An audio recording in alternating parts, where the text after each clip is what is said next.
നമസ്കാരം. പുതിയൊരു വീഡിയോയിലേക്ക് എല്ലാവർക്കും സ്വാഗതം. സ്പിൽബർഗിൻ്റെ ബിഗ് വിജയം. സിനിമ പഠിക്കുന്ന സ്ഥാപനത്തിലേക്കുള്ള പ്രവേശന പരീക്ഷയുടെ ഫലം നോക്കി സങ്കടപ്പെട്ടിരിക്കുകയാണ് സ്റ്റീവ്. അവൻ്റെ മനസ്സ് നിറയെ സിനിമയാണ്. പക്ഷേ പ്രവേശന പരീക്ഷ 3 വട്ടം എഴുതിയിട്ടും ചേരാൻ വേണ്ടി ഏറ്റവും കുറഞ്ഞ മാർക്ക് പോലും നേടിയിട്ടില്ലായിരുന്നു. സിനിമ ചെയ്യാനുള്ള കഴിവ് ഇയാൾക്കുണ്ടെന്ന് തോന്നുന്നില്ല എന്ന് അവിടുത്തെ ഒരു അധ്യാപകൻ അഭിപ്രായപ്പെട്ടു. സ്റ്റീവ് സങ്കടത്തോടെ അവിടെ നിന്ന് മടങ്ങി. 1948 അമേരിക്കയിലെ സെൻസിനേറ്റിലാണ് സ്റ്റീവ് എന്ന് വിളിക്കുന്ന സ്റ്റീവൻ സ്പിൽബർഗ് ജനിച്ചത്. അമ്മ പിയാനിസ്റ്റായിരുന്നു, പിതാവ് ഇലക്ട്രിക്കൽ എഞ്ചിനീയറും. കുട്ടിക്കാലം മുതൽ സ്റ്റീവിന് പ്രശ്നങ്ങളാണ്.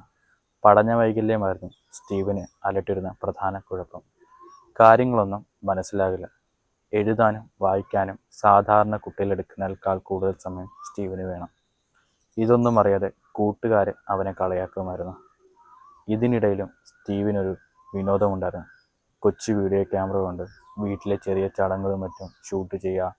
ചിലപ്പോൾ സഹോദരങ്ങളെ അഭിനയിപ്പിച്ച് ഒരു ഭീകര സിനിമ തന്നെ നിർമ്മിക്കും. സ്കൂളിൽ പോകാതിരിക്കാനായിരുന്നു സ്റ്റീവിൻ്റെ ശ്രമം. കൂട്ടുകാരുടെ കളിയാക്കലും പഠനത്തിൻ്റെ ബുദ്ധിമുട്ടും അവനെ താങ്ങാവുന്നതിനും അപ്പുറമായി കഴിഞ്ഞിരുന്നു. അക്കാലത്ത് സ്റ്റീവിന് ആശ്വാസം നൽകിയത് സിനിമകളായിരുന്നു. സിനിമ കണ്ട് കണ്ട് ഒരു നാൾ മനസ്സിലുറപ്പിച്ചു ഒരു സിനിമ എടുക്കണമെന്ന്. ഒരു വിധത്തിൽ സ്കൂൾ ജീവിതം പൂർത്തിയാക്കി സ്റ്റീവ് സിനിമ പഠിക്കാൻ ചേർന്നു. പക്ഷെ അപ്പോഴാണ് പ്രവേശന പരീക്ഷ പരാജയപ്പെടുന്നത്. സ്റ്റീവ് നിരാശനായില്ല. കാലിഫോർണിയയിലെ സ്റ്റേറ്റ് സർവകലാശാലയിൽ ഇംഗ്ലീഷ് സാഹിത്യം പഠിക്കാൻ ചേർന്നു. ഒപ്പം യൂണിവേഴ്സൽ സ്റ്റുഡിയോയിൽ എഡിറ്റിംഗ് ഡിപ്പാർട്ട്മെൻറ്റിൽ ജോലിയും നേടി. സിനിമയുമായി ബന്ധപ്പെട്ട ജോലികളെല്ലാം സ്റ്റീവ് ആസ്വദിച്ചു ചെയ്തു. സിനിമയോടുള്ള അവൻ്റെ താല്പര്യം അവിടെയുള്ളവർ ശ്രദ്ധിക്കുന്നുണ്ടായിരുന്നു. യൂണിവേഴ്സൽ സ്റ്റുഡിയോ ഒരു കൊച്ചു സിനിമ നിർമ്മിക്കാൻ തീരുമാനിച്ചു. പക്ഷേ വിചാരിച്ചതുപോലെ അത് മുന്നോട്ട് പോയില്ല. അവരതിൻ്റെ ചുമതല സ്റ്റീവിനെയും ഏൽപ്പിച്ചു. സ്റ്റീവ് തൻ്റെ മനസ്സിലുള്ളതുപോലെ ഒരു കൊച്ചു സിനിമ അണിയിച്ചൊരുക്കി. അതാണ് ആംബിളി. ഒട്ടേറെ പുരസ്കാരങ്ങൾ ചിത്രത്തെ തേടിയെത്തിയിരുന്നു. സ്റ്റീവൻ സ്പിൽബർഗിൻ്റെ ജീവിതം മാറുകയായിരുന്നു. കൊച്ചു കൊച്ചു സിനിമകളും TV ഷോകളും ചെയ്യാൻ സ്റ്റീവിന് അവസരം ലഭിച്ചു. അതെല്ലാം നന്നായി ഉപയോഗപ്പെടുത്തുകയും ചെയ്തു. ഡ്യുവൽ, ഷുഗർ ഐലൻഡ് എക്സ്പ്രസ് എന്ന സിനിമകൾ പുറത്തിറങ്ങിയത് കൂടി സ്റ്റീവൻ സ്പിൽബർഗ് ചില്ലറക്കാരനല്ല എന്ന് സിനിമാ പ്രേമികൾക്ക് ബോധപ്പെട്ടു.